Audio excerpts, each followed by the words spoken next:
Hello friends, how's it going on? I consider everything is going on well and आज की इस video में हम सीखेंगे प्रीपोजिशन। जैसे कि कई सारे इंग्लिश लर्नर प्रीपोजिशन क्या होते हैं एंड उन्हें कैसे यूज़ किया जाता है सेंटेंस में नहीं जानते हैं, ठीक है। तो उन्हें बहुत सारे डाउट्स रहते हैं, बट आज इस वीडियो में आपके सभी डाउट्स क्लियर हो जाएंगे। So let's get started. Friends, a preposition is a word that shows the relationship between a noun or pronoun and the other words in a sentence. It usually tells us about place, time, direction, cause, manner और means। यानी कि जो preposition होता है एक ऐसा word होता है जो नाउन हो गया या फिर प्रोनाउन हो गया या फिर कोई भी वर्ड्स हो गए, ठीक है, उनके बीच में रिलेशन बताता है, ठीक है। एंड जैसे कि ये हमें बताता है किसी प्लेस के बारे में, कोई भी स्थान या फिर कोई भी समय या कौन सी दिशा है या क्या कारण है या किस तरीके से हो रहा है या फिर क्या उसका अर्थ है, ठीक है। तो प्रीपोजिशन हमें नाउन एंड प्रोनाउन के बीच में क्या रिलेशन है यह बताता है सेंटेंस के अंतर्गत, ठीक है। मैं आपको एक एग्जांपल बताता हूँ। यहाँ पे देखिए, जैसे आप यहाँ पे एग्जांपल देख सकते हैं, the pen is on the table, ठीक है। The pen is on the table. अब यहाँ पे ऑन क्या है, एक प्रीपोजिशन है, ठीक है। So here on shows the relation between pen and table, ठीक है। यहाँ पे पेन क्या है, नाउन है, टेबल क्या है, नाउन है ना। तो यहाँ पे इन दोनों के बीच में जो रिलेशन हमें बताता है वो क्या है, ऑन, यानी कि पेन जो है वो टेबल पर रखी है, ठीक है। तो the pen is on the table या फिर पेन टेबल पर है। तो कहीं ना कहीं देखा जाए तो यहाँ पे ऑन जो है पेन एंड टेबल जो नाउन है इनके बीच के रिलेशन को बताता है, ठीक है। तो इस प्रकार से प्रीपोजिशन को हम यूज़ करते हैं। अब हम देखेंगे types of prepositions. Friends, there are 8 kinds of prepositions. We will clear each and every preposition step by step, ठीक है। देखिए, सबसे पहले हम देखेंगे prepositions of place, position, where. यानी कि जब कभी भी प्रीपोजिशंस ऑफ प्लेस या फिर पोजीशन की बात आती है, जब भी हम इन्हें यूज़ करते हैं या फिर हमें यूज़ में देखने को मिलते हैं, यदि आप वहाँ पे वियर का सेंस देखते हैं ना, तो वो होते हैं प्रीपोजिशंस ऑफ प्लेस या फिर पोजीशन, ठीक है। सबसे पहले हम समझेंगे इन। देखिए, इन जो प्रीपोजिशन है इससे हम सोज समथिंग इनसाइड के लिए यूज़ करते हैं। यानी कि जब कभी भी कोई भी चीज़ इनसाइड हमें दिख रही होती है या हम इंडिकेट करना चाहते हैं, है नी, वहाँ पे हम यूज़ करते हैं इन। एग्जाम्पल आप यहाँ पे देख सकते हैं, the toys are in the box. यानी कि जो खिलौने हैं वो बॉक्स के अंदर हैं, ठीक है।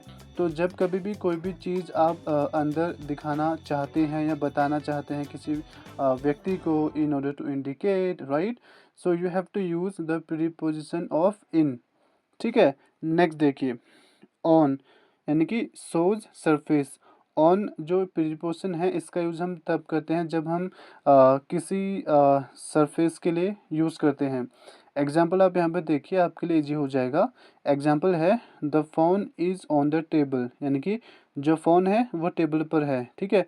तो यहाँ पे जो टेबल है उसके सरफेस पे हमने फ़ोन रखा हुआ है, तो उसके जो टेबल का सरफेस है उसे हम यहाँ पे डिस्क्राइब कर रहे हैं, किसके थ्रू, ऑन के थ्रू, ठीक है।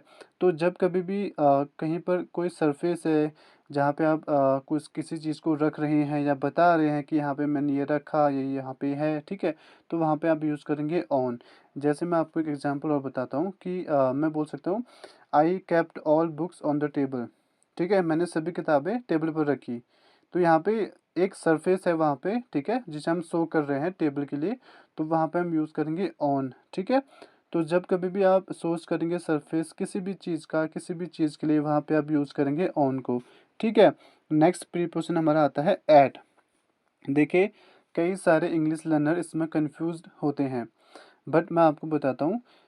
एट जो प्रीपोजिशन है इसका यूज़ हम करते हैं एग्जैक्ट प्लेस या पॉइंट के लिए, ठीक है। जब कभी भी कोई भी एग्जैक्ट पॉइंट है या प्लेस है, ठीक है, वहाँ पे हम इसका यूज़ करते हैं। जैसे एग्जांपल देखिए, meet me at the bus stop. तो बस स्टॉप एक एग्जैक्ट क्या है, प्लेस है, ठीक है। तो इसके लिए हम इसका यूज़ करते हैं एट, ठीक है। नेक्स्ट देखेंगे अंडर। अंडर भी एक अच्छा प्रीपोजिशन है, इसका यूज हम किस लिए करते हैं देखिए, बिलो समथिंग, यानी कि जब कभी भी कोई भी चीज़ किसी चीज़ के नीचे होती है ना, वहाँ पे हम यूज़ करते हैं बिलो। एग्जाम्पल देखिए, the cat is under the chair, यानी कि जो बिल्ली है वो चेयर के नीचे है, बिलो में है, ठीक है। नेक्स्ट देखिए, ओवर। ओवर जो प्रीपोजिशन है इसका यूज हम तब करते हैं जब कोई भी चीज़ अबव होती है बट हम उसे टच नहीं कर सकते हैं, ठीक है। एग्जाम्पल देखिए, a plane is flying over the city, यानी कि जो प्लेन है वो सिटी के ऊपर से उड़ रहा है, ठीक है। तो एक प्रकार से ये ऊपर है बट हम उसे टच नहीं कर सकते हैं।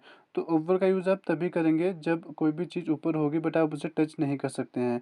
ये किस में यूज़ होगा, प्रीपोजिशन ऑफ प्लेस और पोजीशन, ठीक है। नेक्स्ट देखिए, अबव। अबव का यूज़ कब करेंगे हम, ये बहुत ही अच्छा प्रीपोजिशन है फ्रेंड्स। इसका यूज़ हम तब करेंगे जब कोई भी चीज़ हायर देन होती है किसी चीज़ से। जैसे एग्जांपल देखिए, the clock is above the door, यानी कि जो क्लॉक है वो डोर के ऊपर है, ठीक है। तो यहाँ पे अबव का यूज़ आप ऊपर के लिए कर सकते हैं, जो कि एक अच्छा प्रीपोजिशन है, ठीक है। नेक्स्ट देखिए, बिलो। बिलो का यूज़ हम करेंगे लोअर देन, यानी कि नीचे के लिए। जैसे एग्जांपल आप यहाँ पे देख सकते हैं, the valley is below the mountain, ठीक है। जो पहाड़ है उसके नीचे वैली है, ठीक है। तो वैली पहाड़ के नीचे है, ठीक है। The valley is below the mountain. तो एक प्रकार से बिलो जो है कोई भी चीज़ अगर नीचे है ना तो उसके लिए यूज़ होता है, ठीक है। नेक्स्ट देखेंगे हम, बिटवीन। बिटवीन जो प्रीपोजिशन है इसका यूज़ हम तब करते हैं जब हम किसी दो लोगों या फिर दो चीज़ों के बारे में के बीच के बारे में बताते हैं। जैसे in the middle of two, ठीक है। जैसे कोई दो व्यक्ति हैं उनके बीच के बारे में कुछ बताना हो, या फिर कोई भी चीज़ है, कोई anything, right. So at that time you can go with between. Example आप यहाँ पे देख सकते हैं, I sat between my parents, यानी कि मैं अपने पेरेंट्स के बीच में बैठा, ठीक है। तो बिटवीन का यूज़ आप हमेशा तब करेंगे जब दो लोगों के बीच की बात होती है, या फिर दो चीज़ों के बीच की बात की होती है, ठीक है।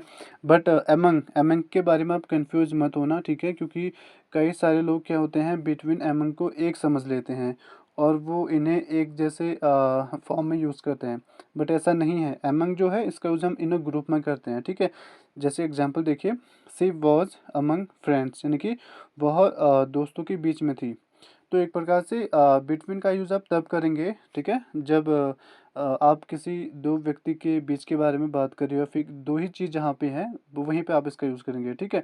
बट जहाँ पे group of thing, group of people है, वहाँ पे आप यूज़ करेंगे अमंग का। I hope you must be understanding. Next देखिए, बिहाइंड। देखिए, एट द बैक, यानी कि जब कभी भी कोई भी पीछे की चीज़ होती है ना, जैसे कि हम बता रहे होते हैं कि ये इसके पीछे है, ये इसके पीछे था, राइट। सो वहाँ पे हम यूज़ करेंगे behind. Behind is a great preposition which must be used, right. देखिए, the school is behind my house, यानी कि the school is behind my house, school जो है मेरे घर के पीछे है, ठीक है। नेक्स्ट देखिए, इन front of. In front of यानी कि जब कभी भी आप फेस करते हैं कुछ, यानी कि कोई भी चीज़ अगर आपके सामने है नी, वहाँ पे आप इस प्रीपोजिशन को यूज़ करेंगे। एग्जांपल देखिए, the car is in front of the shop, यानी कि कार जो है दुकान के सामने है, एक प्रकार से फेस कर रहा है उसको, ठीक है, वो सामने है, तो वहाँ पे इन फ्रंट ऑफ का यूज़ कर सकते हैं। एंड जैसे आप बोल सकते हैं कि माई father is sitting in front of मी, यानी कि मेरे जो पिता है वो मेरे सामने बैठ रहे हैं। My father is sitting in front of me, right. So whenever it comes to like सामने, या फिर अगर कोई आपकी फेस टू फेस कोई भी चीज़ है वहाँ पे आप यूज़ करेंगे इन फ्रंट ऑफ, ठीक है। नेक्स्ट हम देखेंगे बिसाइड। बिसाइड का यूज़ हम कहाँ पे करते हैं, नेक्स्ट टू, ठीक है, यानी कि आपके बगल में अगर कोई चीज़ है, पास में कोई चीज़ है। जैसे देखिए, ही सैट बिसाइड मी, यानी कि वह मेरे बगल में बैठा, मेरे पास में बैठा, ठीक है। नेक्स्ट देखेंगे, नियर। नियर यानी कि क्लोज टू, कोई भी चीज़ अगर नज़दीक होती है नी, वहाँ पे हम यूज़ करते हैं नियर के जो प्रीपोजिशन है उसको। सो एग्जांपल देखिए, there is a park near my house, यानी कि मेरे घर के पास में एक पार्क है, या फिर मेरे घर के नियर बाई में एक पार्क है, ठीक है। नेक्स्ट देखिए, अपोजिट।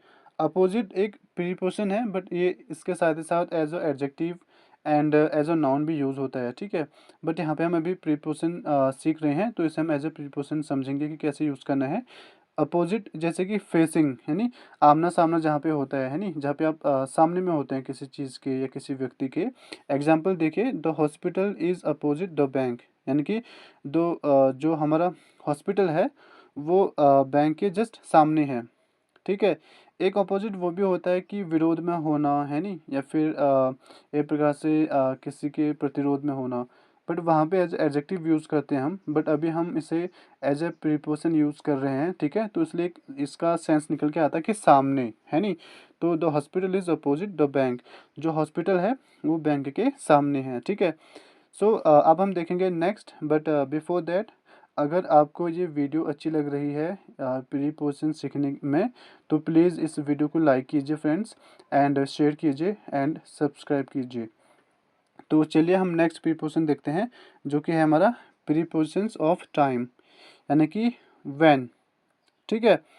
जब कभी भी अगर प्रीपोजिशन ऑफ टाइम आता है तो वहाँ पे आपको व्हेन का सेंस मिलेगा। जैसे मैं बोलता हूँ कि I will come at 2 PM. So if somebody is asking me when, so I am saying 2 PM, right? So like अगर आप प्रीपोजिशन ऑफ टाइम का यूज़ कर रहे हैं, वहाँ पे आपको व्हेन का सेंस जरूर मिलेगा, ठीक है। देखिए एग्जांपल देखिए, जैसे कि एट है यहाँ पे।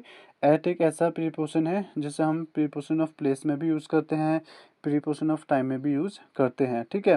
तो देखिए यहाँ पे एग्जैक्ट टाइम, जैसे कि जब कभी भी आप एकदम सटीक समय बता रहे होते हैं, ठीक है, वहाँ पे आप यूज़ करेंगे एट। एग्जांपल देखिए, आई वेकअप एट 7 AM, यानी कि मैं 7 बजे उठता हूँ, ठीक है। नेक्स्ट देखिए ऑन, स्पेसिफिक डे या डेट, जब कभी भी कोई भी स्पेसिफिक डे होता है, यानी विशेष डे होता है, या फिर कोई भी दिनांक होता है, ठीक है, तो वहाँ पे आप यूज़ कर सकते हैं ऑन। एग्जांपल देखिए, he was born on Monday, यानी कि वह मंडे के दिन हुआ था, यानी कि उसका जो जन्म है वो मंडे के दिन हुआ था, ठीक है। एंड जैसे आप बोल सकते हैं कि I will visit you on 21 अगस्त, ठीक है। तो इस प्रकार से जब भी कोई स्पेसिफिक डे या फिर डेट होती है, तो वहाँ पे आप यूज़ कर सकते हैं ऑन को, ठीक है, जो कि प्रीपोजिशन ऑफ टाइम है। नेक्स्ट देखेंगे इन। इन का यूज़ हम तब भी कर सकते हैं जैसे कोई मंथ्स हो गया या ईयर्स हो गए या फिर लॉन्ग पीरियड हो गया, ठीक है। वहाँ पे हम इन का जो प्रीपोजिशन है उसे यूज़ करेंगे।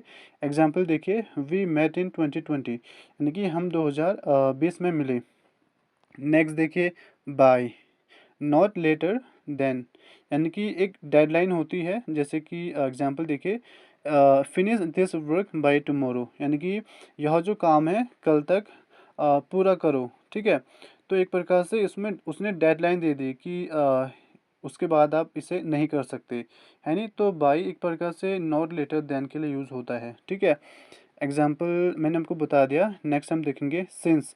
सिंस का यूज़ हम कैसे करेंगे, from a point in past, ठीक है। जैसे कि I have lived here since 2015, यानी कि मैं यहाँ पे 2015 से रहती हूँ या फिर रह रहा हूँ, ठीक है। नेक्स्ट देखिए फॉर, ये यूज़ होता है ड्यूरेशन के लिए, ठीक है। देखिए जैसे example, she stayed here for 3 days, यानी कि वह यहाँ 3 दिन के लिए 3 दिन के लिए रही, ठीक है। नेक्स्ट देखेंगे ड्यूरिंग। इसका यूज़ हम तब करेंगे जब थ्रू आउट ऑफ टाइम, यानी कि जब कभी भी आप कोई भी काम कर रहे हैं और वो आप बताना चाहते हैं कि ड्यूरिंग मैंने ये किया या ये हुआ, ठीक है। एग्जांपल देखिए यहाँ पे, जैसे कि ही स्लेप्ट ड्यूरिंग द क्लास। अब देखिए यहाँ पे क्लास चल रही है, ठीक है, लेकिन वो क्लास ड्यूरिंग, उसके दौरान वो सोया, so he slept during the class, ठीक है।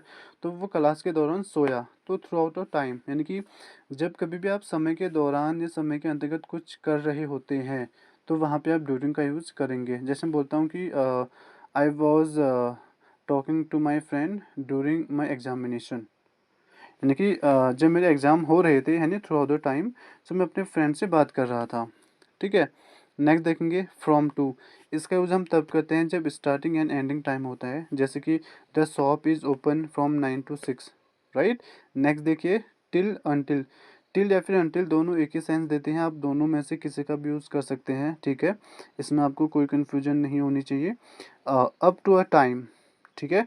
एक टाइम के ऊपर, जैसे एग्जांपल देखिए, वेट हियर अंटिल 5 PM, यानी कि एक उसने टाइम दे दिया आपको, फिक्स टाइम दे दिया यहाँ पे, जैसे कि वेट हियर अंटिल 5 PM, यानी कि 5 बजे तक वेट करना है यहाँ पे, या फिर वेट हियर टिल 5 PM, है नी। तो एक प्रकार से उसने बता दिया कि आप इतने बजे तक यहाँ पे रुकिए, है नी।